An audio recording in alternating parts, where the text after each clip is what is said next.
अब हमारा जो चिग्नो का टेस्ट था, चिग्नो नहीं सॉरी कॉम्प्लेक्स का, उसके उस दिन हमने 10-11 क्वेश्चंस किए थे राइट। उसी में ही क्वेश्चंस में हमें 2-3 गलतियां दिखी।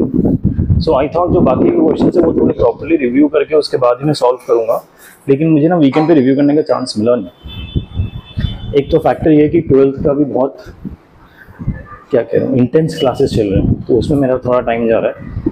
एंड विदाउट रिव्यू फिर क्लास में करेंगे, फिर उसमें गलतियाँ आएंगी, उसमें फिर हमारा टाइम वेस्ट होता है क्लास का।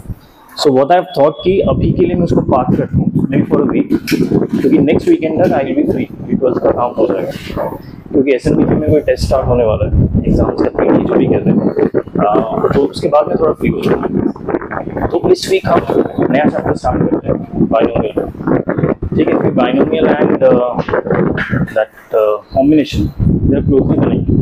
Binomial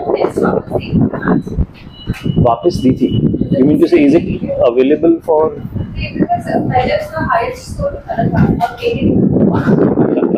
those are on testing as in कि प्रोडक्शन एनवायरनमेंट अभी थोड़ा स्टेबल नहीं है, तो बीच में टेस्टिंग होता रहता है कि एक्चुअली सारे क्वेश्चन जो मार्क किए गए हैं डेटाबेस में is it matching the book और नॉट, वो टेस्टिंग करके हाईएस्ट मार्क्स ही समझ लो। तो हमें फिर पता लग जाता है कि डेटाबेस में इशू नहीं है, इशू अगर होगा तो बुक में होगा। सो फर्स्ट वो टेस्टिंग रहते हैं वेरियस, इसलिए हाईएस्ट मार्क्स सबको अलग रहेगा।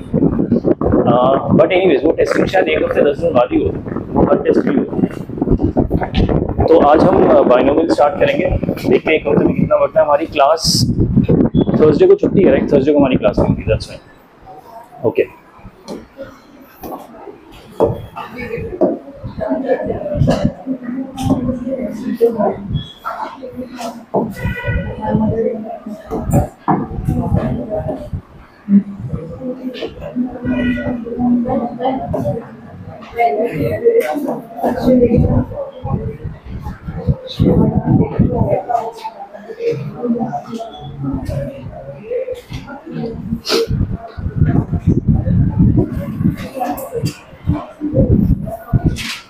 ठीक है, even before we start with the actual chapter of binomial, binomial theorem use किसके लिए होता है मैं आपको पहले वो समझा दूं। ठीक है, वेरी सिंपल कॉन्सेप्ट, यूसेज जो उसका बहुत ही सिंपल है, क्वेश्चन इतने सिंपल नहीं होते। क्वेश्चन में क्या होता है ना, बाइनोमियल ऐसा चैप्टर है जिसमें कैलकुलेशन बहुत इंटेंस होती है। This is one of those chapters जहाँ पे कैलकुलेशन तेज होता है बहुत। बाकी चैप्टर्स में क्या होता है ना, मल्टीपल कॉन्सेप्ट्स यूज होते हैं, कुछ शॉर्टकट्स यूज होते हैं, फॉर्मूलाज यूज होते हैं। बाइनोमियल में मल्टीप्लिकेशन वगैरह बहुत करना पड़ता है। सो मैं आपको पहले से हेड्स अप दे रहा हूँ, सो डोंट बी सरप्राइज्ड और डोंट गेट कंफ्यूज्ड है। इतना कैलकुलेशन है मतलब मैंने कुछ गलत किया ये जरूरी नहीं है, बाइनोमियल में कैलकुलेशन होता है। बाइनोमियल थ्योरम एक ही पर्पस के लिए यूज होता है, दैट इज फॉर कैलकुलेटिंग कोई भी। अच्छा, हम लोगों को ये पता है a plus B whole square क्या होता है, a plus B whole cube क्या होता है, राइट क्या मैं a plus B to the power 30 निकाल सकता हूँ? क्या हम ये निकाल सकते हैं a plus B to the power 30? There is one way of doing it, that is called binomial theorem. Binomial theorem use करके हम निकाल पाते हैं। ठीक है, so that's what binomial theorem is used for, that's the only purpose. उसके बाद क्या करते हैं ना, क्वेश्चंस ऐसे ऐसे देंगे जहाँ पे वो नहीं कहेंगे कि बाइनोमियल थ्योरम यूज करो, वो इन चीज़ों पे बेस्ड क्वेश्चन देंगे, या आपको फिगर आउट कि उसमें बाइनोमियल थ्योरम यूज कैसे करना है। Got it? So even before getting into this formula, let's get into some basic concept first. हमने अभी पढ़ा है अपने लास्ट क्लास में परम्यूटेशन कॉम्बिनेशन। हमने कॉम्बिनेशन का फॉर्मूला पढ़ा हुआ है, NCR equal to n factorial upon r factorial divided by n minus r factorial. Combination जहाँ जहाँ जरूरत होती थी हम इस फॉर्मूला से एक्सपैंड करके हम सीखते भी थे, right? You guys remember that ना? सो अभी हम क्या करेंगे, उन्हीं फॉर्मूलाज का थोड़ा सा, I should not just shortcut but थोड़ा सा faster version of solving them सीखेंगे। ठीक है, जैसे कि अगर HC3 मुझे सॉल्व करना हो तो हम क्या करते हैं, 8 factorial divided bye 3 factorial divided bye 8 minus 3 factorial, that is 5 factorial. ठीक है, ये हमें स्टैंडर्ड प्रोसीजर पता है कैसे सॉल्व करते हो। तो instead of solving like this every time, what you keep in mind is कि ऊपर 8 है नीचे 3 है। अगर नीचे 3 है ना तो 8 को उतना ही टर्म्स एक्सपैंड कीजिए जितना नीचे हमें टर्म दिया हुआ। ठीक है, सो अगर नीचे मुझे 3 टर्म्स दिए हैं तो ऊपर इसको 3 टर्म्स तक ही एक्सपैंड कीजिए, 8 7 6।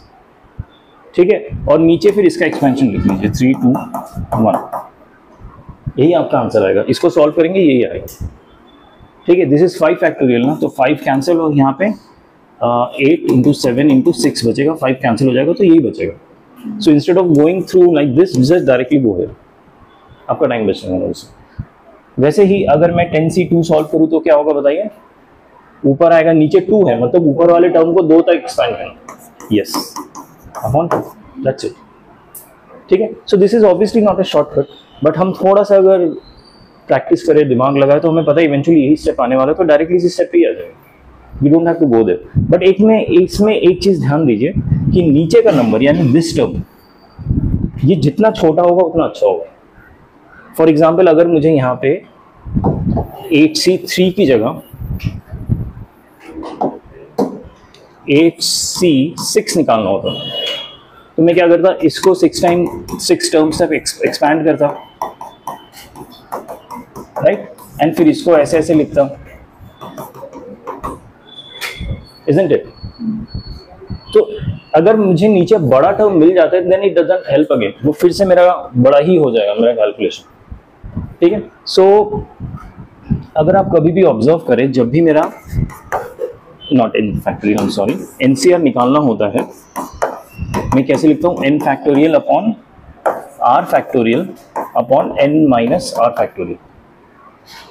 ठीक है, मैं आपको इस एग्जांपल से समझाता हूँ क्योंकि उससे समझाना ज़्यादा आसान होगा। अगर मैं 8c5 निकालता हूँ तो क्या आएगा, 8 factorial divided by 5 factorial divided bye 8 minus 5 3 factorial. और अगर मैं 8c3 निकालता हूँ तो आएगा 8 factorial divided bye 3 factorial divided bye 8 minus 3 5 factorial. तो इसमें क्या आप ऑब्जर्व कर पा रहे हैं, दोनों सेम है, ये 5 इंटू 3 है, ये 3 इंटू 5 है। Are you able to observe that? So that means कि अगर मुझे NCR दिया हुआ है, it is equal to NCN minus R, ये दोनों आपस में बराबर होंगे, मतलब NCR is equal to NCN minus R, 8C3 is equal to 8C8 minus 3, that is 5, ये दोनों हमेशा बराबर होंगे। समझ आया? सो अगर मुझे 8c6 निकालना है तो क्या मैं इसको 8c2 भी लिख सकता हूँ, 8 माइनस 6 2, और क्या मैं 8c2 फटाफट निकाल सकता हूँ? कैसे, नीचे 2 है तो ऊपर 2 टर्म ही एक्सपैंड करूंगा और नीचे 2 हो गया आंसर। ठीक है, सो ये जो कॉन्सेप्ट है ना, इसको बहुत फ्रिक्वेंटली यूज कीजिए और करना भी पड़ेगा। जहां जहां आपके ये नीचे वाला टर्म इसके क्लोज आ जाता है तो बहुत बड़ा टर्म हो जाएगा आपका, तो इसको सब्ट्रैक्ट करके इसी का भाई लिख दीजिए, जैसे इसका भाई ये है, और फिर इसको सॉल्व कीजिए। ठीक है, इस कॉन्सेप्ट को याद रखिए। सो अकॉर्डिंगली यहाँ पे जो 8c5 है, क्या मैं इसको 8c3 लिख सकता हूँ? 8c5 को, अगर मैंने 8c5 को 8c3 लिखा तो ये मेरा 8c3 ही था, सेम आंसर आएगा। ठीक है, सिमिलरली यहाँ पे देखिए 10c8 है, 10c8 है, तो मैं 10c8 को 10c2 लिख सकता हूँ, और 10c2 मैं ऑलरेडी कैलकुलेट कर चुका हूँ, सेम आंसर आएगा दोनों का। तो ये भी चीज ध्यान रखिएगा कि NCR और NCN minus R have same answers, तो कहीं पे भी आप इसको इंटरचेंज कर सकते हैं एज पर योर कन्वीनियंस। ठीक है, फॉर एग्जाम्पल कोई क्वेश्चन ऐसे भी आ सकता है डिवीजन के फॉर्म में कि 8c3 डिवाइडेड बाई 8c5, तो आप कैलकुलेट करने मत बैठ जाना, ये दोनों सेम ही है, 1 आएगा आंसर। ठीक है, सो इस चीज को एकदम it should be just ingrained in your brain कि आप आराम से इसको सोच सके, अलग से सोचना ना पड़े एफर्ट डाल के। ठीक है, अभी कुछ बेसिक प्रॉपर्टीज ऑफ कॉम्बिनेशन याद करते हैं। इसके कुछ प्रॉपर्टीज हमने कॉम्बिनेशन के PYQs करते हुए भी देखे थे, तो ठीक है, तब मैंने इस क्वेश्चन स्पेसिफिक आपको प्रॉपर्टीज बता दिए थे, वो प्रॉपर्टीज अब थोड़ा पढ़ लेते हैं। पहला है NCR plus NCR plus 1 equal to N plus 1 CR plus 1।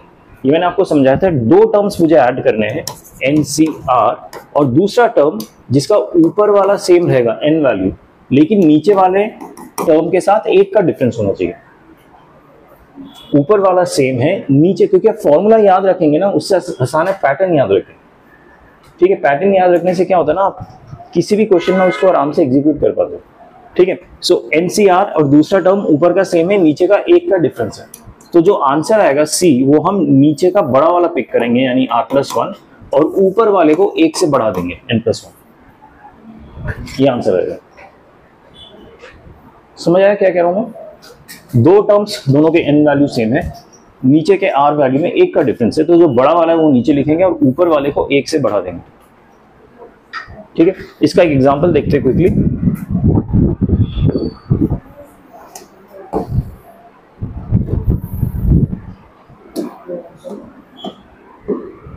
देखिए n+3cr प्लस n+3cr+1, दोनों के ऊपर का n वैल्यू क्या है? दोनों को ऊपर का n वैल्यू n+3 है, तो दोनों सेम है, उसमें कोई इशू नहीं है। नीचे का एक r है और एक r+1 है, यानी कितने डिफरेंस है? 1 का डिफरेंस है। तो मुझे कौन सा पिक करना होगा इसके रिजल्ट में? बड़ा वाला, r+1। तो cr+1, ऊपर का क्या होगा? n+3 है, उसको 1 से बढ़ाना पड़ेगा, तो n+4। This would be our answer. So pattern में याद रखिए, तो आपको फॉर्मूला याद रखने की जरूरत है। ठीक है, ये सेकंड वाला देखते हैं, 2ncr+2 प्लस 2ncr+3। ऊपर के n वैल्यूज दोनों में सेम है, 2n 2n। नीचे एक r+2 है और एक r+3 है, तो बड़ा वाला r+3 है तो हम r+3 रखेंगे। ऊपर क्या है? 2n, तो यहाँ पे क्या आएगा? एक बड़ा, 2n+1। ठीक है, समझ आया इस प्रॉपर्टी को कैसे यूज करना है? ओके, अब अगला प्रॉपर्टी देखते हैं।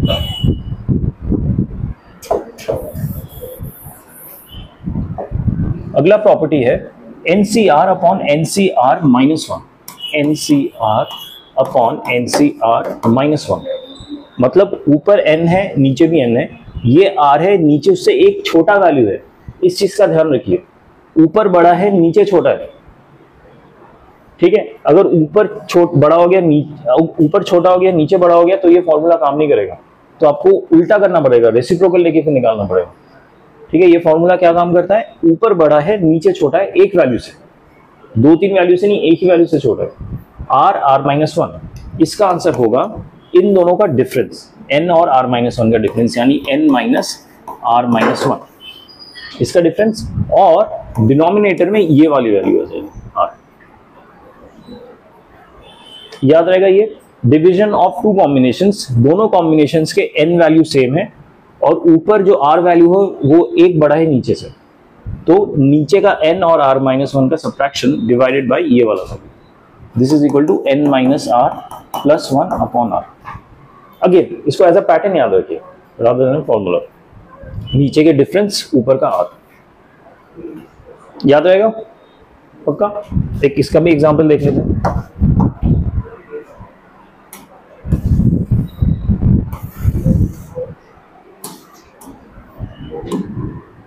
देखिए n+2cr और नीचे है n+2cr-1।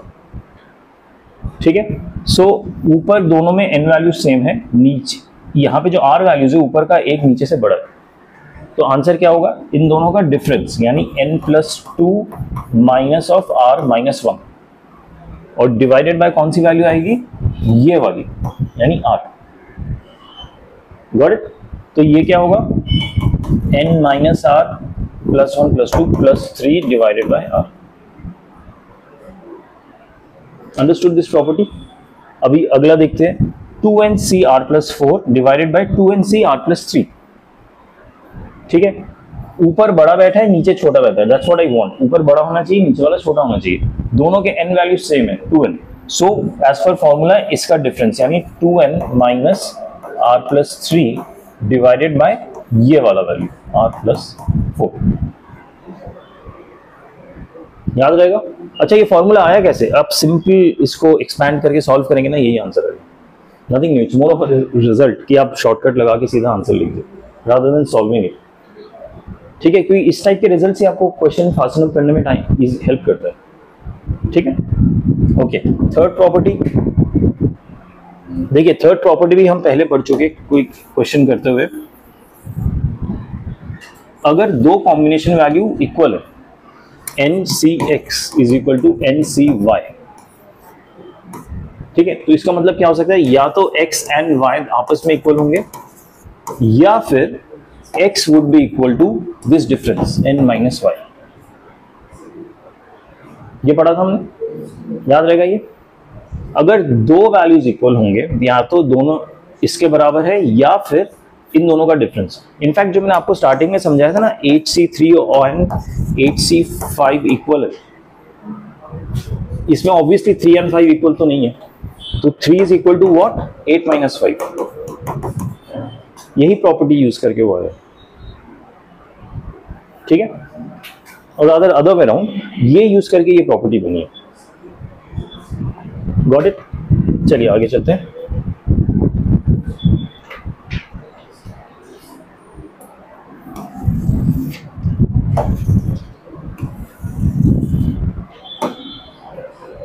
ये क्वेश्चन दिख रहा है आपको, 2NC5 is equal to 2NC7, यानी दोनों कॉम्बिनेशन के ऊपर के n वैल्यूज सेम है, 2n और 2n। तो क्या हो सकता है, या तो नीचे के x and y आपस में इक्वल हो, एक जगह 5 है एक जगह 7 है, जो ऑब्वियसली आपस में इक्वल नहीं है। दूसरा ऑप्शन क्या हो सकता है, 5 इज इक्वल टू 2n - 7, ये हो सकता है। ये समझ आया सबको, 2n - 7 क्यों होगा, 5 की वैल्यू अगर ये है तो हो गया 12 equal to 2n, n equal to 6, right. तो मुझे अब क्या निकालना है, 10C6, ठीक है। अब देखिए 10C6 में 6 बड़ा नंबर है, क्या इसको मैं छोटा कर सकता हूँ? क्या कर सकते हैं, 10C4 लिख सकते हैं, दोनों का सेम आंसर होगा। 10 - 6 इज 4, इसमें तो डाउट नहीं, किसी को डाउट है तो बताओ। अब इसको सॉल्व करेंगे, अगर नीचे 4 है तो 4 टर्म्स तक ही ऊपर वाला मैं एक्सपैंड करूंगा, 4 टर्म्स तक एक्सपैंड किया, नीचे क्या होगा, 4 3 2, तो ये 4 और 2 8 हो गया, ये 3 3 9 हो गया, 630। ओ सॉरी 210, दैट्स ट्रू। पर समझ आया कैसे हुआ फटाफट कैलकुलेशन, ठीक है। तो कैलकुलेशन इज अपना आसान करते रहना है, क्योंकि बहुत बड़े बड़े कैलकुलेशन आने वाले हैं आगे जाके। तो एकदम ये बेसिक चीज है ना, इसमें ज्यादा टाइम नहीं लगाना कि अब कॉम्बिनेशन को प्रॉपर एक्सपैंड करने लगे, नहीं, एकदम जो दिमाग में आपके रिजल्ट्स बैठे वो लगाते जाइए फटाफट, तो फटाफट आंसर आएगा। ओके, ये एक और क्वेश्चन देखिए,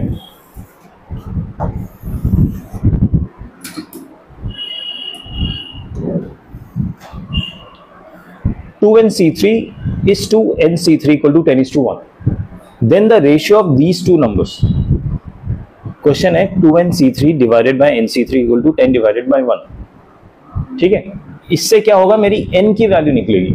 एक बार n की वैल्यू निकल गई, फिर मुझे ये वाला रेशियो निकालना है n की वैल्यू डाल के, तो मेरा चैलेंजिंग पार्ट है n की वैल्यू निकालना। सो ये जो 2NC3 है divided by NC3 equal to 10/1 है, क्या इस पे मैं कोई प्रॉपर्टी लगा सकता हूं? कौन सी? सेकंड वाली कौन सी? डिवीजन वाली।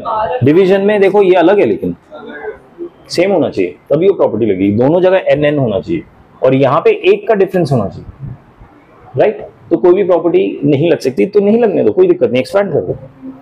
जो हम कॉम्बिनेशन का एक्सपेंशन करते हैं वो करो और देखो होता है कि नहीं, सो करके ट्राई कीजिए फटाफट।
हाँ बस एक्सपेंड करो।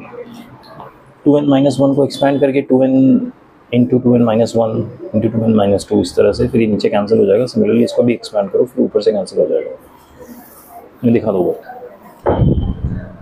हो रहा है, कुछ आगे बढ़ रहा है, बट अटक गया जाके। अटक गया कि नहीं? अटकने वाली चीज थी नहीं वैसे, बट एनीवेज मैं दिखाता हूँ आपको। प्रॉब्ली फर्स्ट टाइम इसलिए, अगर मैं एक्सपैंड करता हूँ, ऊपर वाला टर्म क्या आएगा? 2n factorial divided bye 3 factorial divided bye 2n minus 3 factorial. ये ठीक है ऊपर वाला। नीचे वाला क्या आएगा? n factorial divided bye 3 factorial divided by n minus 3 factorial. ठीक है, हाँ, दिस इज इक्वल टू 10/1। इसमें डाउट है? बस मैंने कॉम्बिनेशन का फॉर्मूला लगाया, कुछ नहीं किया। ये कैंसिल। अब इसको रीअरेंज करता हूँ, ऊपर आएगा 2n factorial divided bye 2n minus 3 factorial. इसको इधर ले जा रहा हूँ n फैक्टोरियल, और इसको ऊपर ले जा रहा हूँ n minus 3 factorial equal to 10। अच्छा, इसको यहाँ पे ले जाना है, इसको यहाँ पे ले जाना है। ये सबको क्लियर है ना कि फ्रैक्शंस को कैसे अरेंज करते हैं? इसमें गलती मत कर देना। ठीक है, अभी क्या करें? अगला step, what do you recommend? इस टाइप के क्वेश्चन हम कर चुके हैं। देखो, ऊपर 2n फैक्टोरियल है, नीचे 2n माइनस 3 फैक्टोरियल है, तो मैं इसको एक्सपैंड कर सकता हूँ। 2n into 2n minus 1 into 2n minus 2 into 2n minus 3 तक एक्सपैंड कर सकता हूँ कि नहीं? और सिमिलरली इसको भी एक्सपैंड करके इसके बराबर ला सकता हूँ। तो ऊपर वाला एक्सपैंड किया तो क्या होगा? 2n into 2n minus 1, 2n minus 2, 2n minus 3 factorial पे रुक जाऊंगा, क्योंकि नीचे ऑलरेडी 2n माइनस 3 फैक्टोरियल बैठा हुआ। ठीक है, और यहाँ पे n माइनस 3 फैक्टोरियल है, तो इसको मैं n माइनस 3 तक एक्सपैंड करता हूँ। n into n minus 1 into n minus 2 into n minus 3 factorial. ऊपर ऑलरेडी n माइनस 3 फैक्टोरियल भी बैठा हुआ। ये समझ आया एक्सपेंशन? इसमें डाउट है किसी को? बोलो, किसी को डाउट है कि नहीं? नहीं? ओके, ये कैंसिल हो गया और ये दोनों कैंसिल हो गए। अब ये देखिए, यहाँ पे 2n है और यहाँ पे n है, तो ये वाले n भी कैंसिल हो सकते हैं। एक और चीज देखिए, यहाँ पे 2n माइनस 2 है, क्या मैं इससे 2 बाहर कॉमन ले लूं और अंदर सिर्फ n माइनस 1 बचा दूं? ये हो सकता है। 2 कॉमन ले लिया और n माइनस 1 बच गया। अब ये n माइनस 1 और ये n माइनस 1 भी कैंसिल हो सकते हैं। ये स्टेप समझ आया सबको? तो बचा क्या? Twice of 2n minus 1। ये तो कैंसिल, ये कैंसिल, ये भी कैंसिल, और कुछ बचा ही नहीं। नीचे होगा, ये सब कैंसिल हो गए, n माइनस 2 इक्वल टू 10। ठीक है, अब ये भी कैंसिल करके 5 कर देते हैं और सिंपल क्रॉस मल्टीप्लाई करके सॉल्व कर लेंगे। यानी 2n minus 1 equal to 5n minus 10। हाँ बोलिए। हाँ, ये 2 भी बचा है, दैट्स ट्रू। हाँ, दैट्स ट्रू। ये वाला 2 अभी भी बचा होगा। ये जो कॉमन 2 लिया ना, ये मैंने लिखा ही नहीं, तो ये कॉमन 2 यहाँ पे, एक 2 को मैंने कैंसिल कर दिया, तो ये 4n माइनस 2 हो जाएगा। इसको इधर लेके जाता हूँ, n बचेगा, इसको इधर ले जाता हूँ, 8 आ जाएगा, n equal to 8।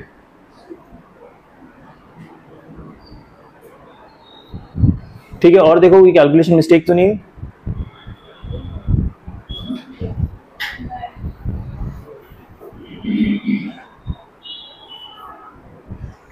Fine, n की वैल्यू 8 आ गई। अब हम सॉल्व कर सकते हैं इसको, n स्क्वायर बाय, यानी 8 स्क्वायर बाय 8 चीज 24 divided bye 8 square by 24 plus 4, right? ये हो गया 64, 24, 8, 88, यानी कुछ 11 वाला होना चाहिए। नहीं, डिवाइडेड बाय 64 माइनस 24, 0, 40 एंड 44, 2/1 हो गया। ठीक है, गॉट इट? Any doubt? आगे बढ़े? ओके,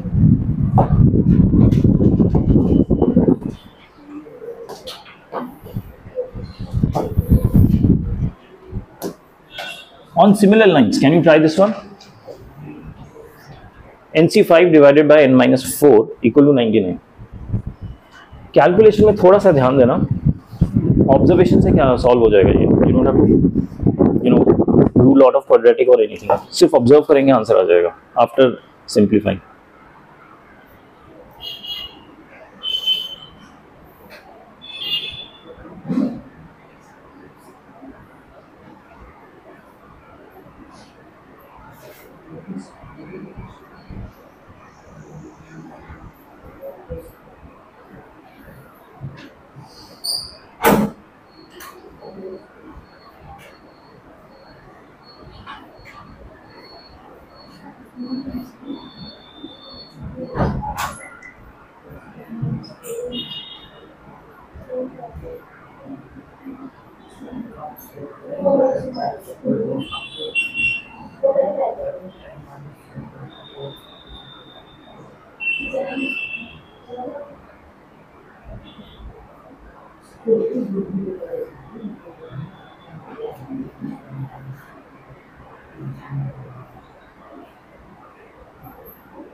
ठीक है, यहां तक इसको एक्सपेंड कर सकता हूं सो दैट यहां तक आ जाए।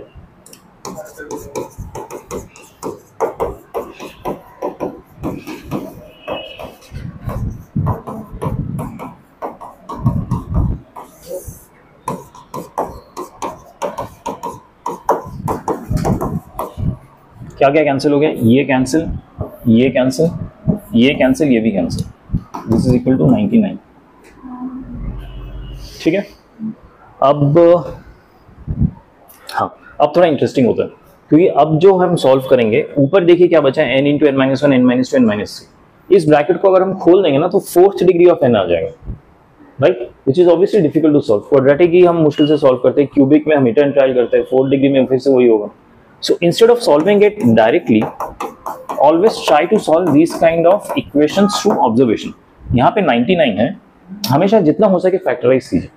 ठीक है, सबसे पहले फैक्टराइजेशन इसका मैं करूंगा 9 इंटू 11, इज दैट फाइन। यहाँ पे नीचे 5 फैक्टोरियल भी है, वो भी ऊपर जाएगा, राइट। तो 5 फैक्टोरियल अगर मैंने एक्सपैंड किया तो क्या होगा, 5 इंटू 4 इंटू 3 इंटू 2। ठीक है, LHS में कितने टर्म है, 1 2 3 4 टर्म्स है और सब एक से एक छोटा है।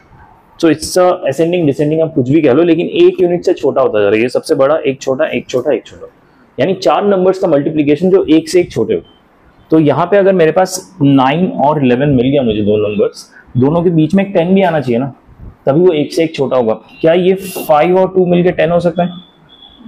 ठीक है, और ये देखिए 4 और 3 मिलकर क्या हो गया, इससे एक बड़ा। यानी इसको मैं ऐसे भी लिख सकता हूँ, 9 इंटू 10 इंटू 11 इंटू 12, ऐसे लिख सकता हूँ कि नहीं, समझ आया? अगर मैं ऐसे लिख सकता हूँ, is it's repeating the same pattern on RHS? सबसे छोटा वाला 9 है और सबसे बड़ा वाला 12 है, तो n की वैल्यू क्या आ गई, 12। Got it? जब भी ऐसे सिचुएशन आए ना, first approach should be observation, नहीं हो रहा ऑब्जर्वेशन से, देन हिट एंड ट्राई कि एक एक नंबर डाल के देखो, एक डाल के देखो, फैक्टर्स क्रिएट करो। ठीक है, ओके।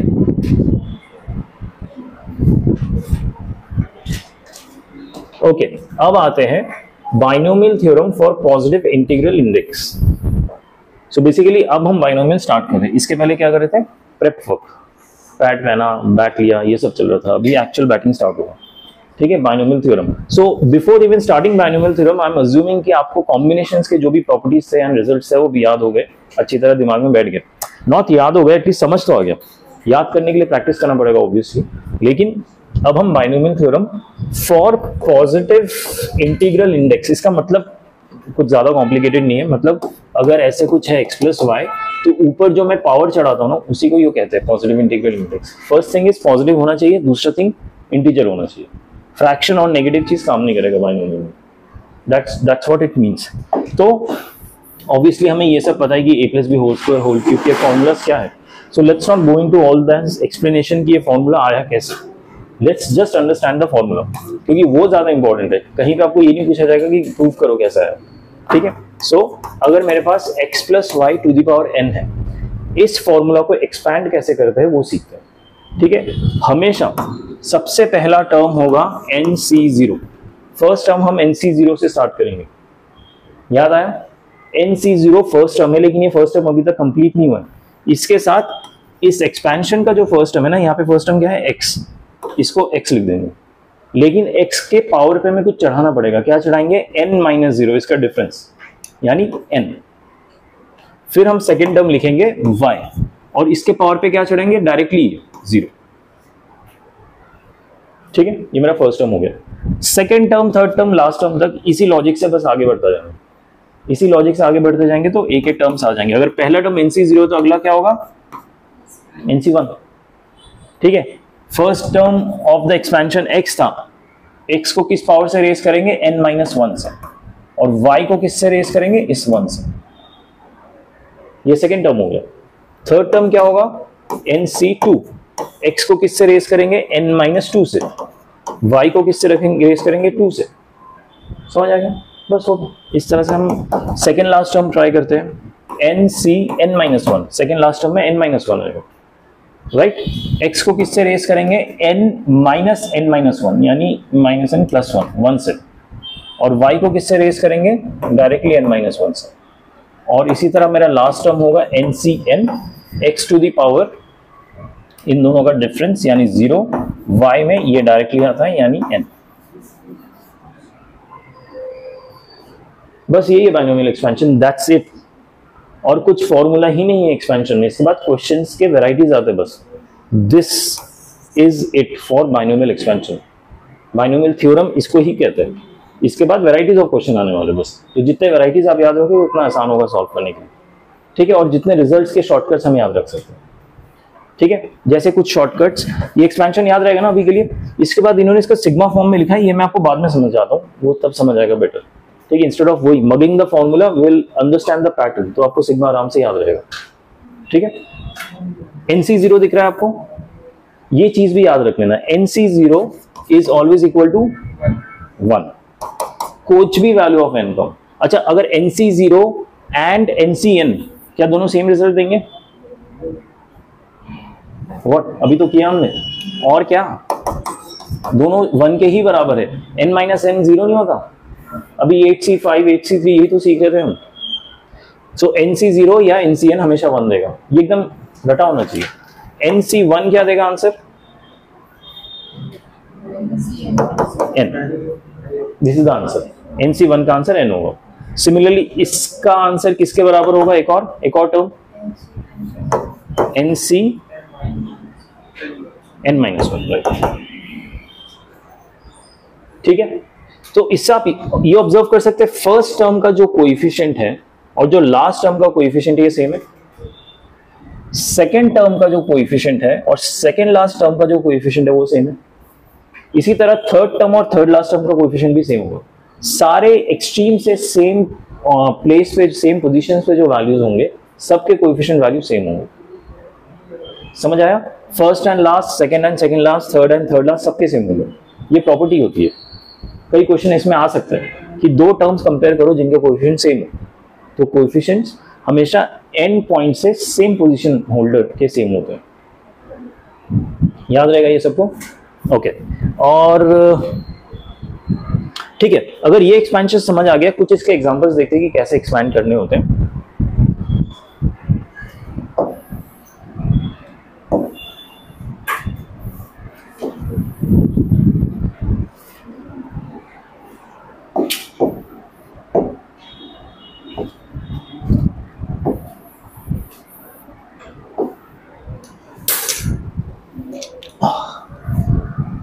ये दिख रहा है आपको x plus Y to the power 4, अगर इसको एक्सपैंड करना हो तो कैसे एक्सपैंड करूंगा, अभी जो हमने फॉर्मूला सीखा उसी को आराम आराम से लगाएंगे। सबसे पहले 4 ले लेंगे, n की जगह 4 वैल्यू है, so NC0। First term x है, सेकंड टर्म y है, तो x टू द पावर 4 माइनस 0 is 4, y to the power 0। ठीक है, फिर सेकंड टर्म होगा NC1 x to the power 4C1 x to the power 3 y to the power 1, 4C2 x to the power 2 y to the power 2, 4C3 x to the power 1 y to the power 3, 4C4 x to the power 0 y to the power 4। This is binomial expansion. यहीं पे आपको एक property बता देता हूं और rather observation, अगर ये रेस टू द पावर 4 है तो नंबर ऑफ टर्म्स 1 2 3 4 5 होंगे। ठीक है, सो अगर raise to the power n होंगे तो नंबर ऑफ टर्म्स कितने होंगे, n प्लस 1। याद रहेगा ये? ठीक है, ये तो मेरा first x plus Y to the power 4 का एक्सपेंशन हो गया। अभी सेकंड एक्सपेंशन देखते हैं, x minus Y to the power 4। x minus Y to the power 4 में क्या चेंज होगा, कुछ नहीं, सेम अप्रोच, बस इसको पहले मैं ऐसे लिख लेता हूं, x plus minus Y to the power 4, ऐसे भी तो लिख सकते हैं राइट, ताकि मैं ये वाला फॉर्मूला लगा सकता हूं, बस y की जगह माइनस वाई हो जाएगा। ठीक है, अच्छा माइनस वाई हो जाएगा, इसका मतलब इसकी जो डीलिंग होगी, जब भी माइनस वाई एक ऑड नंबर से रेज्ड होगा तो हमेशा एक माइनस आ जाएगा, लेकिन जब भी माइनस वाई एक इवन नंबर से रेज्ड होगा तो आंसर हमेशा प्लस वाई ही आएगा। ये चीज ध्यान रख सकते हैं हम कि y जब ऑड नंबर से रेज्ड होगा तो नेगेटिव आ जाएगा, माइनस वाई जब इवन नंबर से रेज्ड होगा तो पॉजिटिव ही आएगा। ये चीज ध्यान रखते हुए क्या इन दोनों एक्सपेंशन को मैं सिमिलर फॉर्म में लिख सकता हूं? फर्स्ट टर्म जो है y टू द पावर 0 है, यानी माइनस वाई हो या y to the power 0 doesn't matter, यानी फर्स्ट टर्म मेरा सेम होगा, कोई डिफरेंस ही नहीं है। सेकेंड टर्म में y टू द पावर 1 है, इसके लिए तो माइनस वाई के लिए भी minus Y to the power 1 होगा, यानी क्या हो जाएगा, minus Y to the power 1 is negative minus Y. So यहाँ पे जो प्लस साइन है ये क्या बन जाएगा, minus, that's the only difference. Otherwise ये जो वैल्यू है, क्या वैल्यू में कुछ चेंज आएगा, वैल्यू एग्जैक्टली सेम आ जाएगा फिर से। The only thing you have to keep in mind कि प्लस का माइनस हो जाएगा। इसमें डाउट है किसी को? अगला टर्म देखिए, वाई स्क्वायर हो गया, वाई स्क्वायर मतलब माइनस वाई का स्क्वायर भी होगा तो पॉजिटिव भी आएगा, यानी ये प्लस के साथ सेम वैल्यू आएगा, इसमें भी कुछ चेंज ही नहीं आने वाला, एग्जैक्टली सेम होगा, जो पॉजिटिव वाई का साथ था वही नेगेटिव वाई का भी सेम आएगा टर्म वैल्यू। अगला देखिए, वाई क्यूब है, यानी यहां नेगेटिव हो जाएगा लेकिन वैल्यू सेम रहेगा, इसमें डाउट है किसी को? अगला देखिए, y टू द पावर 4, यानी साइन भी सेम होगा, वैल्यू भी सेम होगा। ठीक है, सो इन दोनों के एक्सपेंशन में डिफरेंस समझ आया? अच्छा अब एक चीज देखिए और, ये x plus Y to the power 4 है, x plus Y to the power 5 में क्या डिफरेंस होगा? इन दोनों में एक टर्म एक्स्ट्रा आ जाएगा, इसमें 6 टर्म्स बन जाएंगे, और n की वैल्यू में 5c 0 से स्टार्ट करूंगा, 5c0 x to the power 4 y to the power 0, इन दोनों का sorry y to x to the power 5, यानी इन दोनों का डिफरेंस, और y टू द पावर 0। ठीक है, अगला टर्म क्या होगा,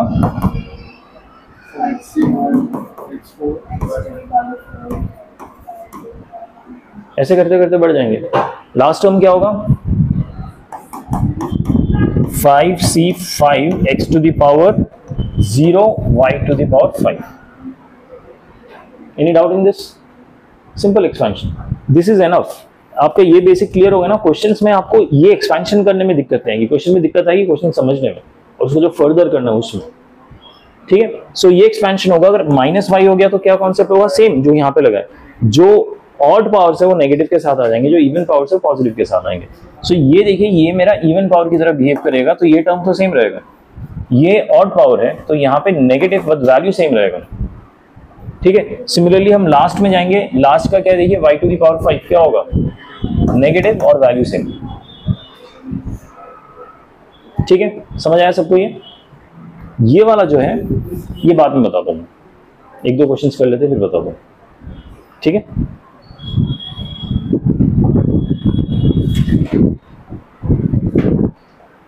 ओके, एक और इंपॉर्टेंट ऑब्जर्वेशन देखिए,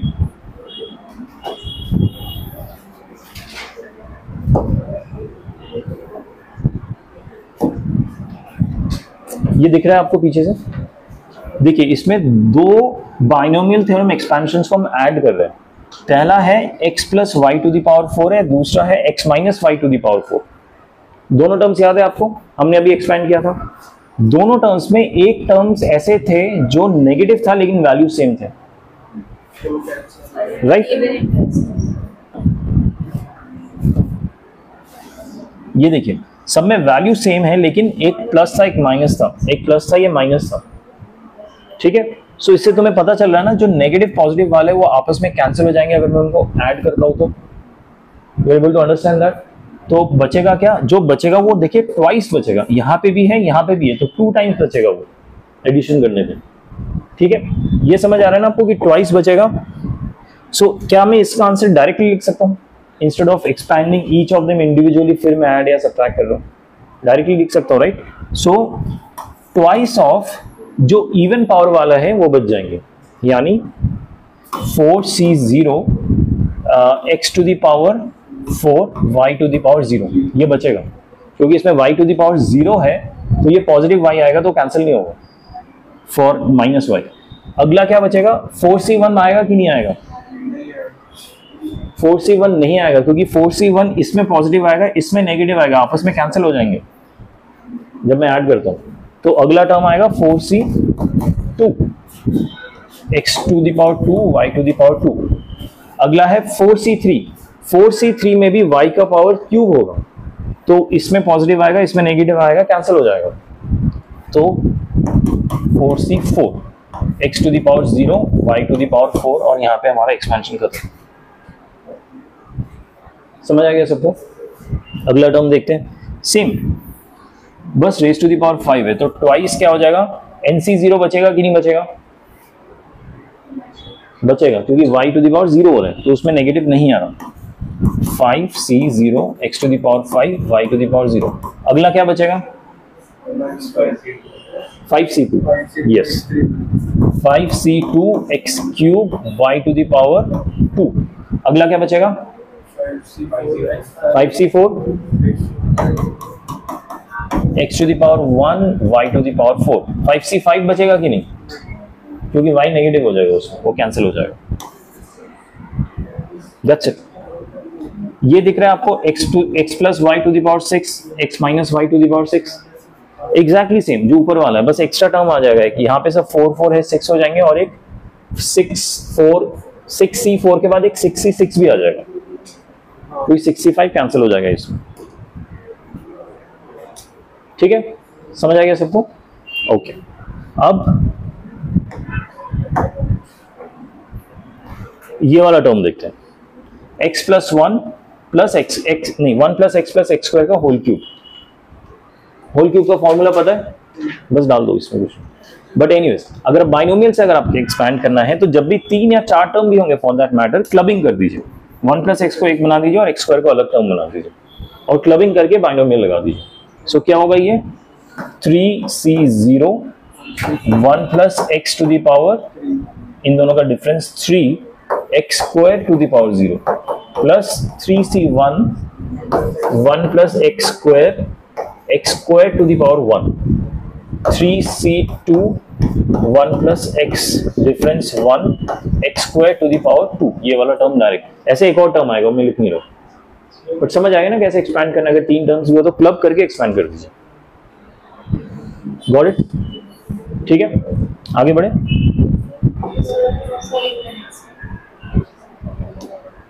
प्रीवियस ये समझना है? अच्छा लिख लो, हाँ लिख लो।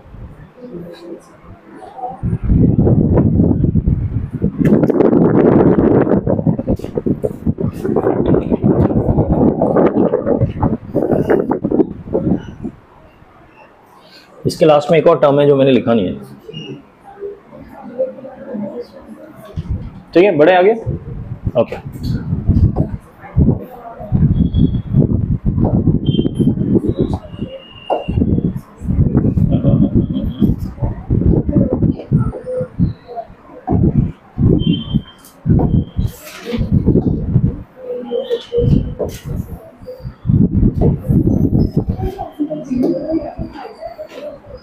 ये क्वेश्चन देखना है, using binomial theorem evaluate this try करेंगे।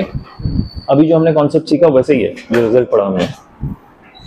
ट्राई कीजिए प्लीज, और जितना हो सके डायरेक्ट रिजल्ट्स लगाइए, ठीक है।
इसका एक्सपेंशन कैसे होगा? ऑब्वियसली 3 + √5 है आंसर।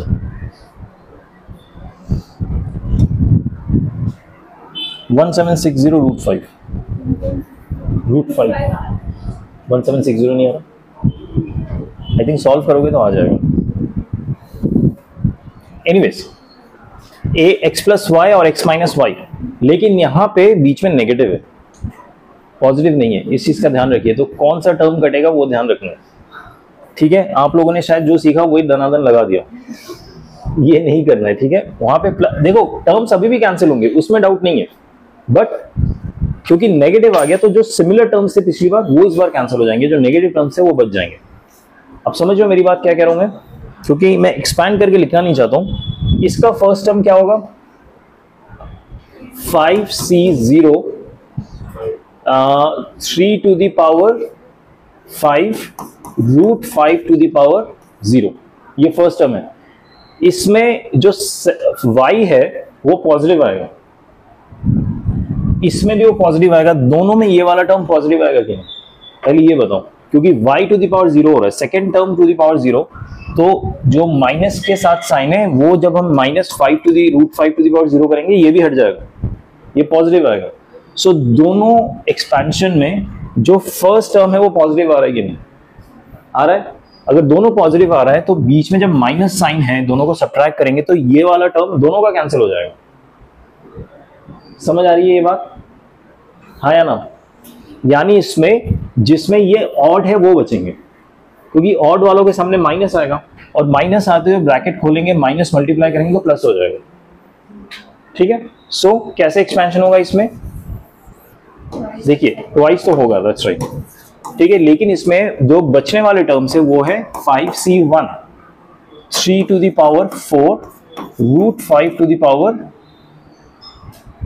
√5 ठीक है। अगला टर्म क्या बचेगा? ऑल्टरनेट करते जाइए बस, 5c3 3 2 √5 अगला क्या बचेगा? 5c5 3 0 √5 बस खत्म। समझ आ गया? अच्छा एक चीज और ध्यान दीजिए, क्या 5c1 की वैल्यू क्या होगी? 5। अभी शॉर्टकट सीखा हमने, रिजल्ट याद रखो। 5c5 की क्या वैल्यू होगी? 1। 5c3 नॉट 1, 5c, अच्छा कैलकुलेट करके बनूंगा तो पता नहीं, but 5c3 and 5c2 are equal, so 5c2 is equal to 5 × 4। नीचे 2 है तो 2 टर्म तक एक्सपैंड कर रहा हूं, नीचे 2 रख रहा हूं, 10, ठीक है। 10 आ गया, बाहर ट्वाइस है, this is 5 times 3 ⁴ × √5 plus this is 10 times 9 × 5 √5 plus this is 1 × 1 × 5 बार रूट, यानी 2 5 आ गया, 25 √5। ठीक है, समझ आ रहा है क्या हो रहा है? ट्वाइस ऑफ, अब तुम देख लेना यार ये कितना होता है, 3 टू द पावर 4 कितना होता है, 81, 81 इंटू 5, 5 8 6 नहीं 8 5 40, ठीक है, प्लस 450, 9 5 45 प्लस 25, वो बाहर मैंने √5 लिख दिया, ठीक है। आई थिंक इसको सॉल्व करेंगे तो 1760 √5 ही आ जाएगा, ठीक है। सो प्लीज इन चीजों का ध्यान रखिएगा, यहाँ पे माइनस है। इससे क्या पता चलता है कि अगर आपको इसका कॉन्सेप्ट पता है ना, एक्सपेंशन होने पे क्या टर्म्स बनता है और क्या कैंसिल हो जाएंगे, कौन से सिमिलर टर्म्स है, कौन से डिफरेंट टर्म्स है, वो पता चल गया तो आप प्लस रखो माइनस रखो कुछ भी रखो आप मैनेज कर लेंगे। Got it everyone? अगले क्वेश्चन में चलते हैं। Okay, before moving on to next question, ये एक और चीज पढ़ लेते हैं, very easy and very interesting. आप लोगों को ऑलरेडी पता होगा, ये जो एक्सपेंशन करोगे, एक्सपेंशन तो आपको समझ आ गया। अच्छा, आप लोगों को याद है हम जब सीक्वेंस एंड सीरीज पढ़ते थे जिसमें हम अर्थमेटिक मीन या अर्थमेटिक प्रोग्रेशन, ज्योमेट्रिक प्रोग्रेशन पढ़ते थे, उसमें एक nth टर्म का कॉन्सेप्ट होता था, nth टर्म निकालते थे, याद है? nth term of geometric progression क्या होता था? इस टाइप का होता था, राइट? हाँ, ओ ये समेशन, और राइट, सॉरी मैंने ज्यादा ही कॉम्प्लिकेटेड लिख दिया, ठीक है, और आसान, ठीक है। ये हमारा nth टर्म होता था, एक क्या होता था, n plus a minus 1 into D, ये भी होता था, राइट? सिमिलरली इस एक्सपेंशन का भी हमें nth टर्म लिखना होता, लेकिन द ओनली थिंग इज ये हमारे क्या होते थे, tn करके हम रिप्रेजेंट करते थे। इसमें जो रिप्रेजेंटेशन होगा ना, you guys know the expansion of a binomial theorem always results in one extra term। अगर n पावर है तो n प्लस 1 टर्म्स आते हैं, तो इसमें जो nth टर्म लिखते हैं वो t k प्लस 1 ये टर्म होता है, ठीक है। nth टर्म ये होगा, इसका जो वैल्यू आएगा वो आएगा nck। जैसे कि हम जब अभी तक एक्सपेंशन कर रहे थे तो फर्स्ट टर्म क्या आ रहा था, nc0, फर्स्ट टर्म का पोजीशन 1 है, फर्स्ट प्लेस के पोजीशन में 0 आ रहा था, यानी पोजीशन के हिसाब से एक नंबर कम आ रहा था। सेकंड टर्म आता था nc1, जबकि वो सेकंड पोजीशन पे, फिर भी nc1 आ रहा था, यानी अगर ये k प्लस फर्स्ट पोजीशन पे है तो यहाँ पे k आएगा, यहाँ पे अगर k आ गया बाकी तो सॉर्टेड है, बाकी तो आपको पता ही है कैसे करना है, x to the power n minus k, y to the power k। इसमें तो कोई डाउट नहीं है ना कि यहाँ पे तो इन दोनों का डिफरेंस आ जाएगा, इसमें k आ जाएगा। इंपॉर्टेंट थिंग इज कि t k प्लस 1 में जो कोएफिशिएंट होगा वो nck होगा। इफ यू रिमेंबर दिस तो आपको याद हो जाएगा, ठीक है। अच्छा, ये मेरा nth टर्म हो गया, तो इसका समेशन निकाल सकते हैं हम। फिर समेशन मतलब इसका भी समेशन, दैट्स इट। और समेशन क्या होता है, x plus Y to the power n ही तो होता है जो हम एक्सपेंशन कर रहे हैं। तो अगर हम समेशन फॉर्म में लिखना चाहते हैं इसको तो ऐसे लिख सकते हैं। ये मैंने आपको कहा था ना, बाद में फिर समझाऊंगा, तो ऐसे nth टर्म समझिए, उसका समेशन कर दिए तो इसका समेशन फॉर्म समझ आ जाएगा। सो this is a general term, summation करेंगे तो यही आंसर आ जाएगा, ठीक है। nth टर्म याद रखना ज्यादा इंपॉर्टेंट है, एक्चुअली nth टर्म नहीं होगा, ये k प्लस फर्स्ट टर्म होगा फॉर्मूला से, ठीक है। समझ आया सबको? k प्लस फर्स्ट टर्म का formula nck x to the power n minus k y to the power k, ठीक है। इस पे बेस्ड कुछ क्वेश्चंस देखते हैं।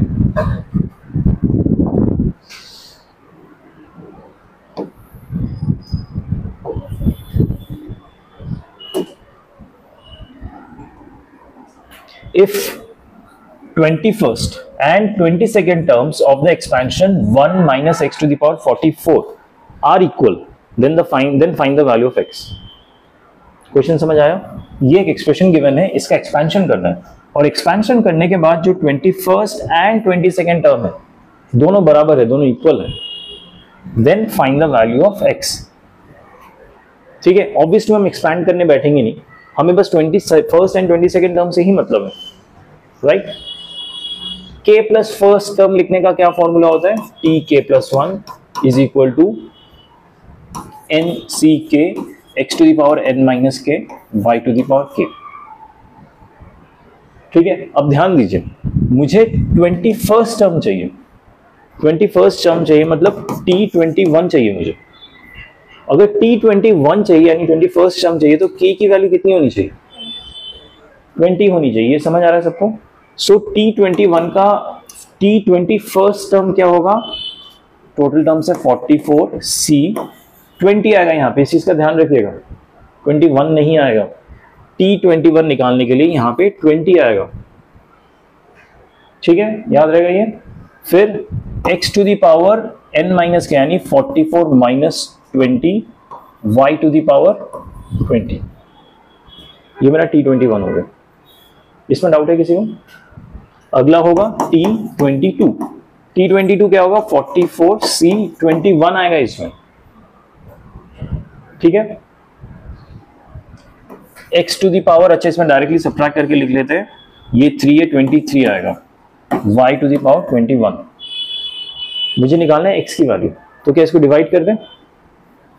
अच्छा आपको इक्वल दिया तो डिवाइड करने पे 1 आ जाएगा, ठीक है। ये दोनों टर्म्स आपस में इक्वल है तो डिवाइड करेंगे तो आंसर 1 आ जाएगा, ठीक है। एक सेकेंड रिजल्ट हम याद कर लेते हैं, एक बार क्विक रिकैप कर लेते हैं। NCR divided by NCR minus 1, ये याद है?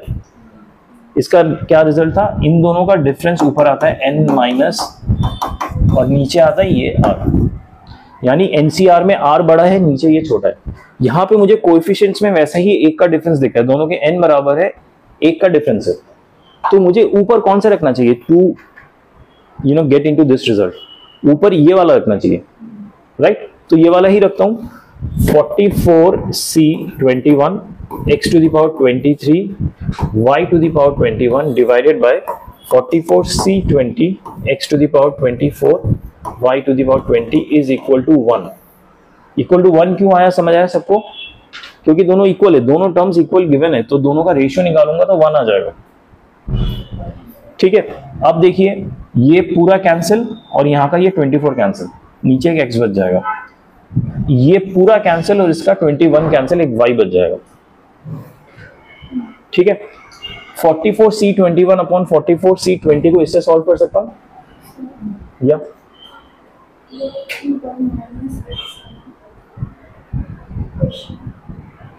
क्वेश्चन में 1 माइनस एक्स है, 1 माइनस एक्स मतलब यहाँ पे ये x नहीं आएगा, यहाँ पे आएगा माइनस एक्स, नहीं सॉरी ये मेरा सेकेंड टर्म है, तो इसको मुझे क्या करना पड़ेगा 1, हाँ ठीक है वो बाद में कर देते थे, ठीक है एक बार में ही करते सॉल्व। तो यहाँ पे सॉल्व करने की जगह पहले मैं सॉर्ट आउट कर लेता हूँ कि बन क्या रहा है। 44C21 44C20 as per this formula would become 44 minus 20 divided by 21, ये फॉर्मूला लगाने लगे। ये समझ आया कि नहीं? इन दोनों का जो ये फॉर्मूला नहीं रिजल्ट है, आप चाहे तो एक्सपैंड करके सॉल्व भी कर सकते हैं, उसमें भी सही आंसर आएगा लेकिन टाइम ज्यादा लगेगा।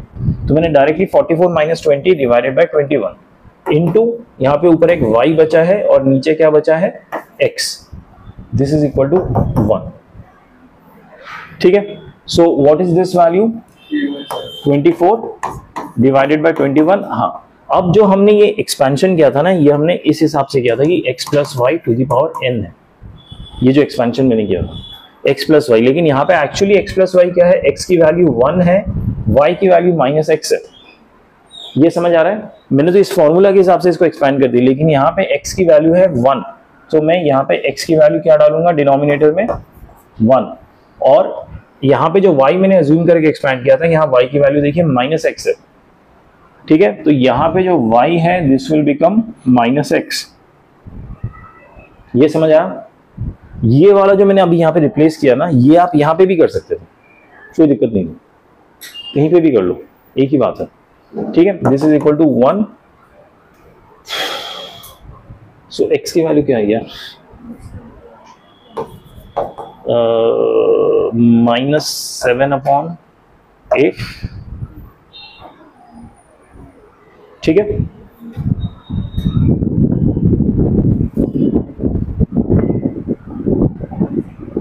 यप -7 अपॉन 8, समझ आ गया सबको? ये किसी को डाउट है इसमें? आगे बढ़ सकते हैं?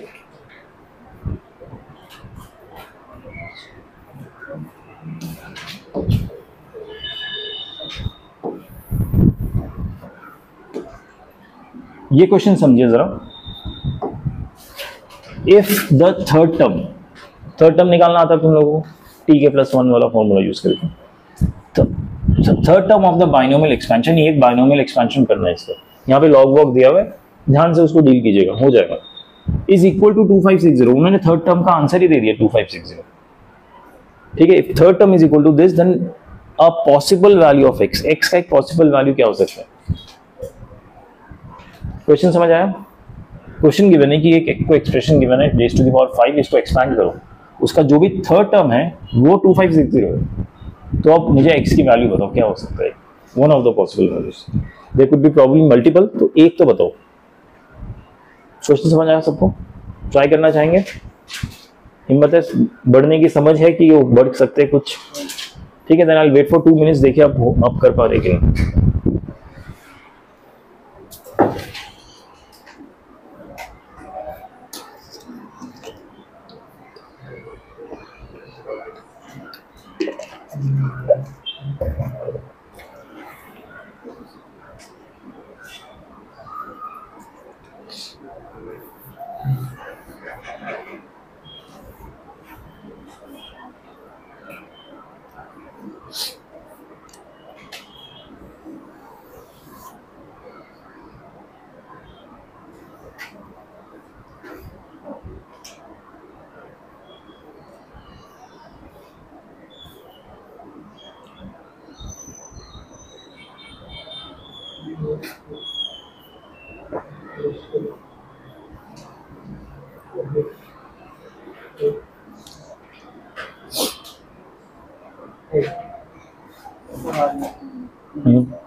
के प्लस फर्स्ट टर्म का ये वाला फॉर्मूला यूज करेंगे और हमें थर्ड टर्म निकालना है, यानी T3 निकालना है। तो K की वैल्यू क्या होगी? 2, ठीक है। N की वैल्यू 5 है तो 5C2। X क्या है यहाँ पे? 1 को छोड़ ही देते हैं, 1 को कुछ भी पावर करो, इट डजंट मैटर। Y क्या है? X to the power log X with base 2। Base to the power क्या होगा? ये यहाँ पे 2 है, ये Y का टर्म है तो 2 आ जाएगा सीधा, right. This is our third term, this is equal to 2560। ये गिवन है क्वेश्चन में। 5C2 कितना होता है? अभी हमने कैलकुलेट किया 2 क्वेश्चन पहले।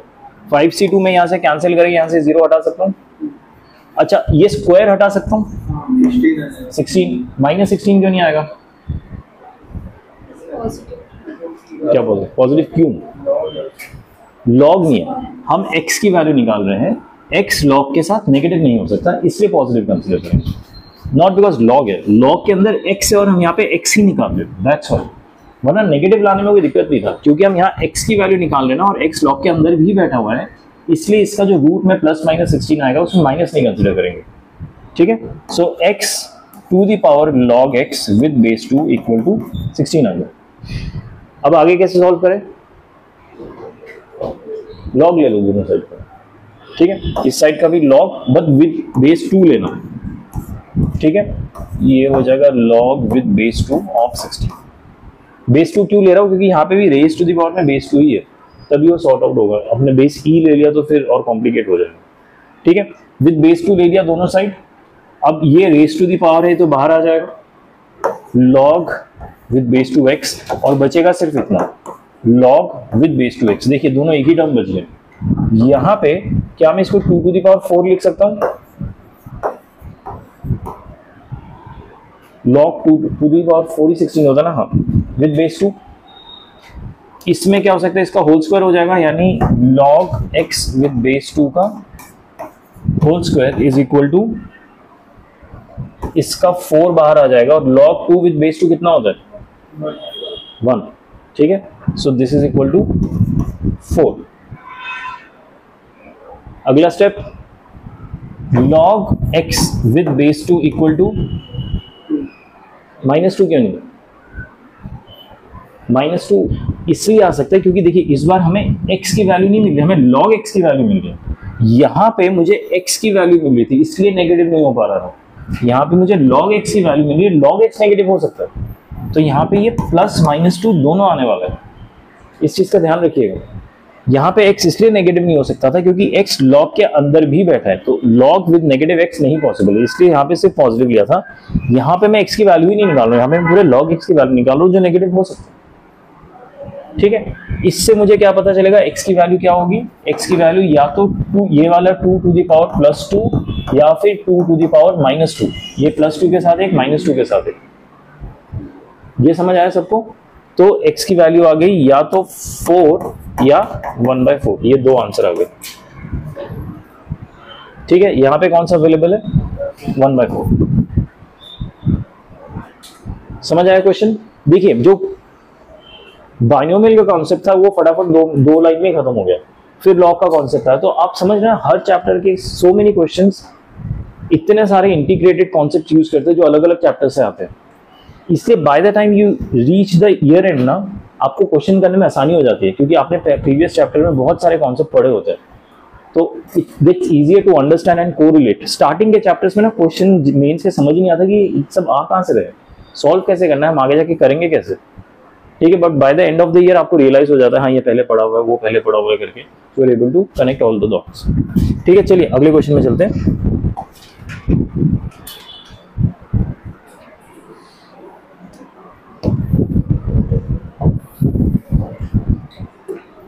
ये क्वेश्चन देखिए क्या कह रहा है, find the coefficient of x to the power 7 in the expansion of this,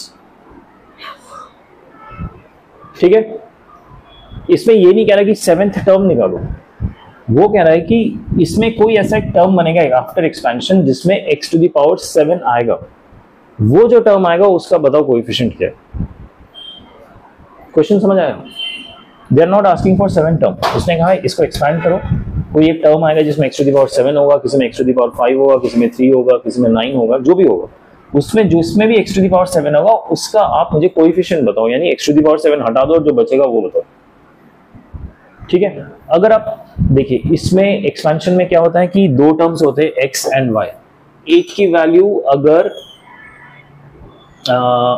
NCR में एक की वैल्यू अगर r है तो दूसरे में उसका डिफरेंस बैठा रहता है, राइट।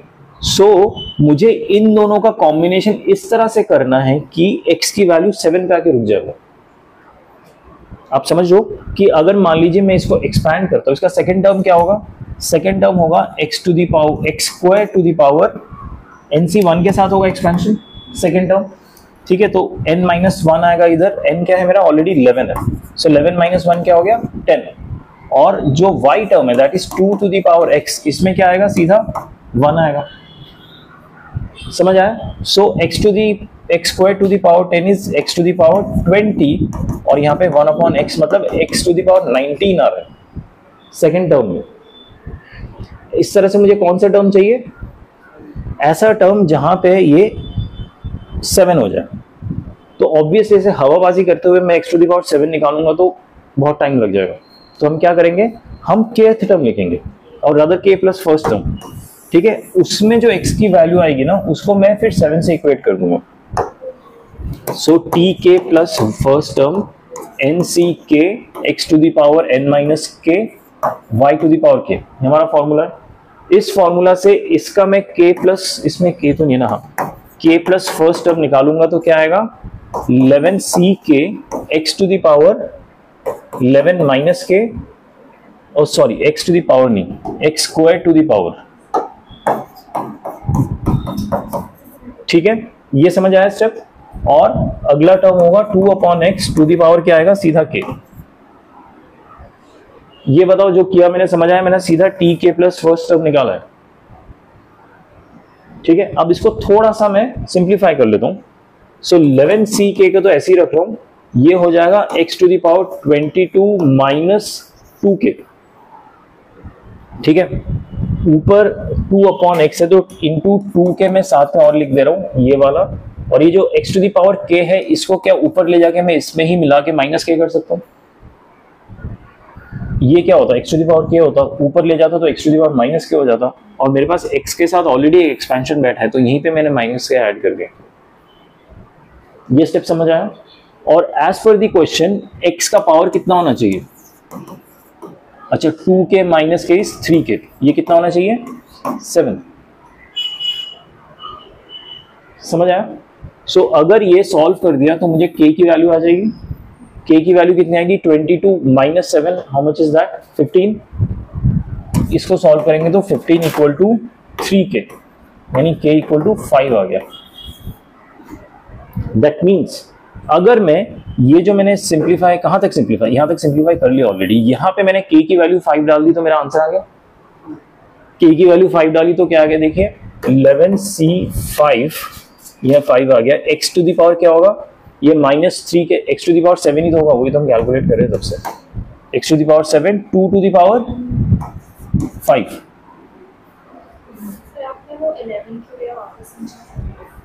क्योंकि यहाँ पे 11 दिया हुआ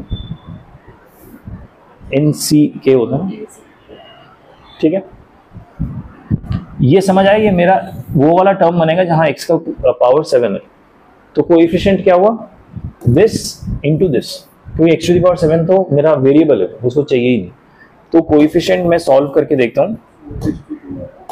हाँ लेकिन हाँ दैट्स ट्रू, फिर से अपना 11 को 5 टर्म्स तक करता हूँ, 11 into 10 into 9 into 8, 1 2 3 4 5 divided by 5 into 4 into 3 into 2, वो है 2 to the power 5, 2 to the power 5 मतलब 4 इंटू 4 इंटू 2, ये कैंसिल, ये कैंसिल, और कुछ कैंसिल कर सकते हैं, 5 से कैंसिल करके 2 किया, 3 से कैंसिल करके 3 किया, अब ये हो गया 6 यानी 66, 8 7 जा इंटू 4। अब ये सॉल्व करके देखो कितना आता है,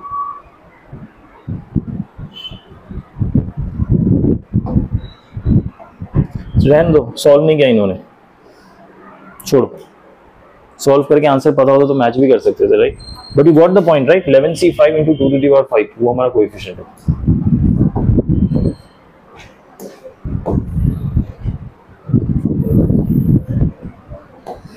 क्वेश्चन समझ आया सबको? Is it difficult till now? अगर आपको कॉन्सेप्चुअल लेवल पे सब चीजें पता है, आप अगर फॉर्मूला रटोगे नहीं, उसको अंडरस्टैंड करोगे, उसके पैटर्न को अंडरस्टैंड करके रिजल्ट लिख लोगे, तो आपको कुछ भी यहाँ पे ऐसा कुछ नहीं कि जैसे किस चैप्टर में हम कुछ रट रहे थे ना बहुत सारे फॉर्मूलास, वैसा इसमें कुछ नहीं है, सब रिजल्ट ओरिएंटेड है, ठीक है। On a very similar line एक और क्वेश्चन है, what are the values of k if the term independent of x in the expansion is 405? Question समझिए, एक एक्सपेंशन, एक टर्म गिवन है, उसको एक्सपेंशन के लिए रेज़ टू द पावर 10 किया हुआ है। सवाल है कि k की क्या वैल्यू होनी चाहिए, यहाँ पे ना k कांस्टेंट प्रेजेंट है, ये वो वाला k नहीं है जो tk प्लस 1 हम निकाल रहे थे, that was the nth term और the k plus first term, वो अलग k था। ये k इन्होंने कांस्टेंट दिया है एक्सप्रेशन में, इस k की वैल्यू पूछ रहे हैं if the term independent of x, ऐसा टर्म बनेगा इसके एक्सपेंशन में जिसमें एक में x होगा ही नहीं, उसका आंसर 405 है, वो जो टर्म है वो 405 है। x टर्म एग्जिस्ट ही नहीं करेगा, मतलब क्या होगा x to the power 0, right. जैसे ही इसमें एक्सपेंशन में x टू द पावर 0 आएगा, मतलब उसमें x एग्जिस्ट नहीं करता, उसका जो कोएफिशिएंट वैल्यू है 405 है। तो अब बताओ k कितना होना चाहिए उसके, समझ आया? हाँ नहीं, यू कांट जज लाइक दैट। मे बी तुमने थॉट प्रोसेस सही सोचा है, बट आपको लिख के करना पड़ेगा वो। क्वेश्चन समझ आया कि नहीं? Will you give it a shot? नहीं, बोलो बोलो। एग्जैक्टली, इसमें x कट हो जाना चाहिए ऊपर और नीचे, ठीक है। सबसे पहले क्या करना है, k प्लस फर्स्ट टर्म लिखना है, लेकिन इसमें मैं k नहीं यूज करूंगा, r प्लस 1 यूज करता हूं। क्यों? क्योंकि ऑलरेडी k कांस्टेंट बैठा है, कंफ्यूजन हो जाएगा, ठीक है। सो ये क्या हो गया, एन सी आर, ये मेरा आर प्लस फर्स्ट टर्म है, n C R x to the power n minus r y to the power r, ये फॉर्मूला है मेरा। ठीक है, अब कौन सा टर्म निकालना है ये मुझे पता नहीं है, सो मैं इसको एन सी आर एक्स की वैल्यू डाल दे रहा हूं X to the power half, right, X root X is X to the power half, यानी N minus R to the power, अच्छा इसमें एन की वैल्यू भी दी हुई है ना, तो एन लिख लेते हैं, ten c are x to the power ten minus r by two, ये समझ आया, 10 माइनस आर बाई टू कहां से आया, क्योंकि यहां पे रूट है, into k upon x square raise to the power r. थोड़ा सा सिंप्लीफाई करके एक्स को कंसोलिडेट कर लेते हैं, 10 c are x to the power 5 minus r by two, यहां पे देखिए क्या होगा, x to the power 2r होगा, और 2r ऊपर ले जाऊंगा तो माइनस 2r हो जाएगा। समझ आएगी सबको क्या किया मैंने, x to the power minus 2r क्यों आया, इंटू के टू द पावर r। ठीक है, x का पावर कितना है ये, और कितना होना चाहिए, 0 होना चाहिए, यानी 5 minus r by two minus 2r equal to 0। Solve करेंगे तो 5 इज इक्वल टू RHS में ले जाता हूं, LCM 2 आ गया, r प्लस 4r, यानी 10 equal to 5r, r equal to 2 आ गया, देखिए 2 आ गया r की वैल्यू। मैंने यहां तक सॉल्व कर लिया, यहां पे r की वैल्यू 2 डाल दिया तो x टू द पावर क्या आ जाएगा, ये पूरा टर्म 0 हो जाएगा, वही तो मैंने चाहा था ना, ये 0 हो जाएगा, ये 0 हो जाएगा तो कोएफिशिएंट क्या बचेगा, ये और ये, सो हो जाएगा 10c2 into k to the power 2, इसका वैल्यू मुझे ऑलरेडी 405 गिवन है क्वेश्चन में,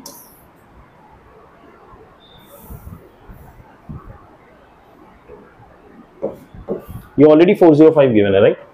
10c2 कितना होगा, 10 इंटू 9 डिवाइडेड बाई 2, के स्क्वायर इक्वल टू 405, ये हो गया 545, के स्क्वायर इक्वल टू 9, सो के कैन बी प्लस माइनस 3 और सिर्फ 3 या सिर्फ माइनस 3, प्लस माइनस 3, बिकॉज के इज नॉट अ टर्म, के इज अ कांस्टेंट।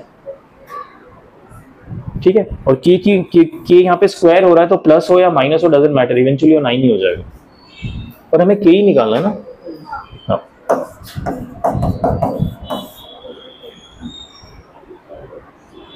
समझ आया सबको, not difficult I am assuming.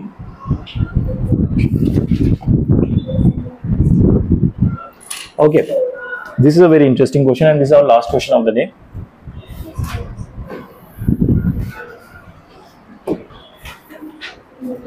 थोड़ा ध्यान से देखिए, ये क्वेश्चन देखने में आपको थोड़ा अटपटा लगेगा बट एक्चुअली बहुत स्ट्रेट फॉरवर्ड है, because there is a fixed pattern to the question.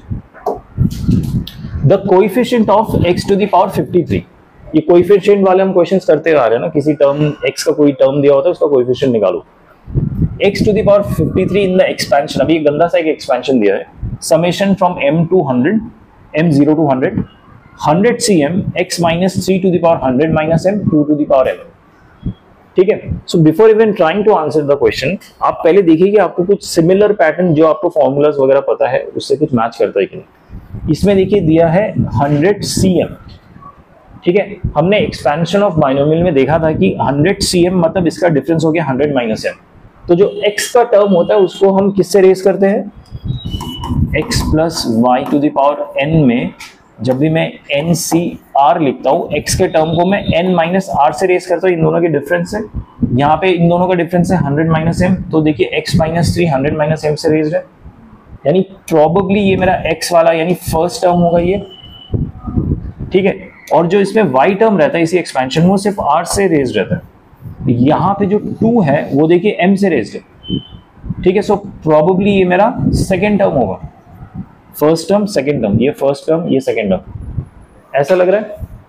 और ये कौन सा टर्म है, ये पूरा मेरा जेनरिक टर्म लिखा हुआ, मतलब t प्लस kth टर्म लिखा है, उसके सामने समेशन लिखा है फ्रॉम 0 टू 100, मतलब आप जो इस ब्रैकेट में जो n की वैल्यू है ना वो भी 100 दी हुई है ना।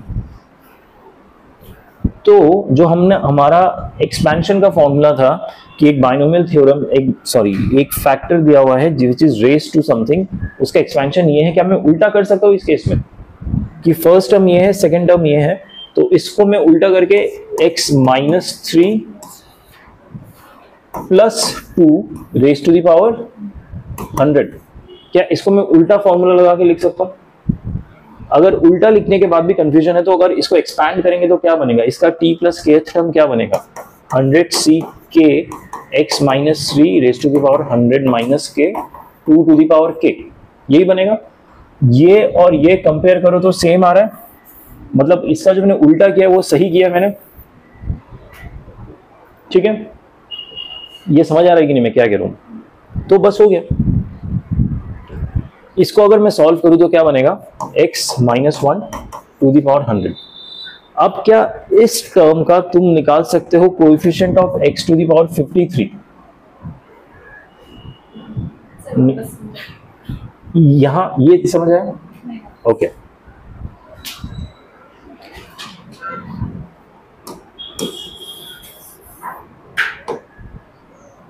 अगर मुझे kth टर्म लिखना, kth टर्म क्या होता है, nck x to the power n minus k y to the power k, ये तो पता है।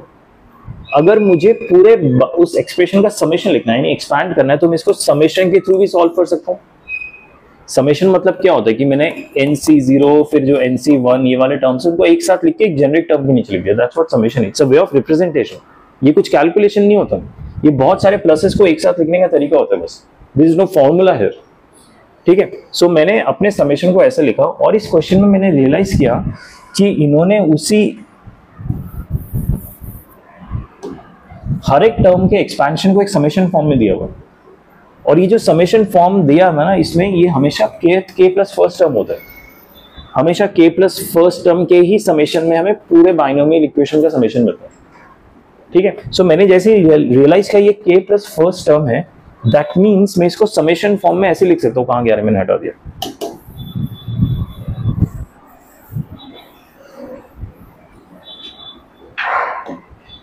बेसिकली मैं रिवर्स प्रोसेस कर रहा हूं, पहले मैं k प्लस फर्स्ट टर्म से इसका समेशन फॉर्म लिखता था, मैं रिवर्स कर रहा हूं कि इसका एक्चुअल जो मेरा ओरिजिनल क्वेश्चन होगा ना वो ऐसा होगा, x माइनस 3 मेरा फर्स्ट टर्म होगा प्लस y मेरा सेकेंड टर्म होगा which is 2 in this case, और रेज टू द पावर 100 होगा। क्यों? क्योंकि यहाँ पे 100 cm है। ठीक है, 100 मेरा मैक्सिमम n वैल्यू होता है तो ये 100 होगा। ये मेरे फर्स्ट टर्म लग रहा है क्योंकि इसके साथ मैंने 100 माइनस m भी रेस किया हुआ है, और ये सेकंड टर्म लग रहा है क्योंकि इसके साथ m रेस किया हुआ है। तो मेरा जो ओरिजिनल इक्वेशन होगा वो ये होगा, नॉट इक्वेशन, एक्सप्रेशन होगा वो ये होगा। समझ आया? इसको अगर आप एक्सपैंड करोगे तो यही बनता है, इसका जो t k plus first term होता है वो यही होता है after expansion. So I have gone other way round. नहीं ओके फाइन, नेक्स्ट क्लास में समझते हैं। बट एनीवेज, जिनको समझ आ गया है ये मैं नेक्स्ट क्लास में फिर से रिपीट करता हूँ, बट उसका कंडीशन ये है जितने क्वेश्चन हमने आज किए वो घर से करके आना होगा कल तक। ठीक है, जिनको यहां तक समझ आया, इसको क्या मैं x minus 1 to the power 100 लिख सकता हूँ? हाँ नहीं, I'll tell you why, what happened. You are very close. इसमें मुझे x टू द पावर 53 निकालना है। x टू द पावर 53 कौन सा टर्म होगा? n मेरा 100 है, 100 c k, ये मैं t k प्लस 1 टर्म्स निकाल रहा हूं, into x to the power 100 minus k and minus 1 to the power k होगा। ठीक है, मुझे क्या निकालना है? Coefficient of x to the power 53, यानी ये वाला term 100 minus k should be equal to 53, यानी k कितना हो गया? 47। k 47 होना चाहिए। सो k अगर 47 हो गया तो मेरा t 48 निकल रहा है, equal to 100 c 47 x to the power 47 minus 1 to the power 47 क्या होगा? माइनस 1, यहाँ पे एक माइनस आएगा। ठीक है, अब प्रॉब्लम क्या है कि x टू द पावर 53 का कोएफिशिएंट ये आ रहा है, नेगेटिव ऑफ 100 c 47। लेकिन यहाँ पे देखिए 100C47 गिवन है, नेगेटिव नहीं गया हो, सो ये तो डेफिनेटली आंसर नहीं है। बट क्या इससे माइनस करके अगर मैं लिखूं 100 से 47, 100C53 लिख सकता हूं, दोनों सेम होंगे। क्या नेगेटिव के साथ यहाँ पे आंसर अवेलेबल है? हाँ है, तो ये आंसर है।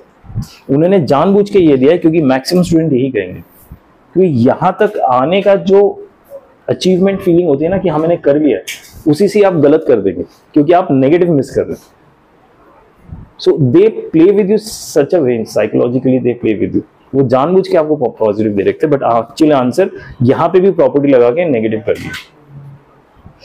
ठीक है, okay, I will revisit this question tomorrow, I will explain it again tomorrow. आप प्लीज घर से करके आइए जो जो क्वेश्चंस आज हमने सीखे, देन कल आगे इसी कॉन्सेप्ट के क्वेश्चन और करने वाले। ओके